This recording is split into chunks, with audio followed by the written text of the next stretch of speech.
This relatively unknown tide pass forms part of 4 passes along the R410 route between Queenstown and Elliot in the high-altitude region of the Eastern Cape.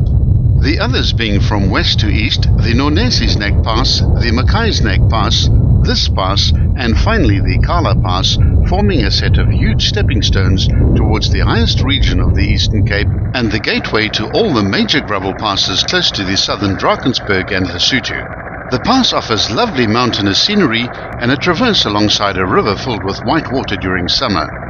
It's modern, well-engineered and is suitable for all traffic.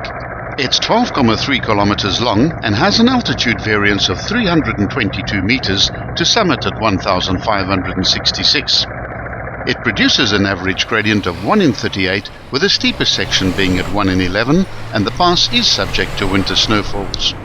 The pass is named after the 1,707 meter high KwaGoniwe Tyaliti mountain, which dominates the skyline on the southern side of the pass near the western start. This formidable obstacle has always forced traffic, regardless whether on foot, horseback, wagon or motor vehicle, to take the route alongside the river. Such passes are almost always subject to severe water erosion and flood damage, and this one is no exception. From the western start, at the crossing of a small river at the Stockwest Basin, the road curves immediately through 110 degrees to the right and climbs steeply at 1 in 12, and then immediately swings to the left into a semi-horseshoe bend of 160 degrees, and then heads purposefully towards the lowest point in the neck ahead. At this point on the right-hand side of the road you can see the second highest peak in the region, which is the 1,569 meter high Kasawuti. The road heads straight for 400 meters, then bends to the right and follows the southern side of the gorge carved out by the Kumaksegwazana River for 2.4 kilometers via 2 fairly easy S-curves. The scenery is fabulous all along the gorge with steep cuttings and green-clad mountains. The road then climbs quite steeply up the side of the gorge, at times reaching 1 in 12.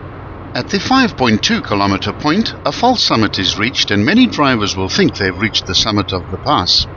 The road levels off and straightens out and heads directly into the east over an easier undulating section of 2.5 kilometers. Towards the final part of this straight section, the gradient kicks up again to 1 in 14 and a busy and dangerous intersection is reached at the summit point of 1,566 meters. Be particularly careful here of traffic crossing as well as livestock and pedestrians. At the summit point you'll see the sprawling village of Ndumdum, which lies on both sides of the road. Immediately after the village intersection, a sign warns of a steep descent to come, followed almost immediately by the road swinging away to the left as it drops down into a natural river valley. This is also the steepest part of the pass, where the gradients reach their maximum of 1 in 11. For the next 2 kilometers the heading is into the northeast, and directly in front of you the view is blocked by a large diamond-shaped mountain, which is the 1,636 meter high Kugetiesa.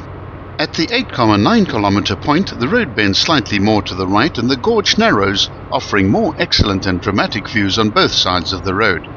There are some impressive cuttings along the next kilometer on the right-hand side of the road. The nearby town of Kala has a state hospital as well as most modern amenities. At the 9.6 kilometer mark there's a shallow U-curve to the left which brings the heading back into the northeast as the gorge gradually widens, revealing the vast basin which is home to about 15 tribal villages as well as the main town of Kala.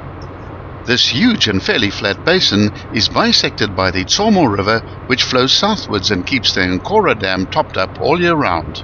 The pass ends at the 12.3 kilometer point at an altitude of 1,290 meters, about 10 kilometers west of Kala.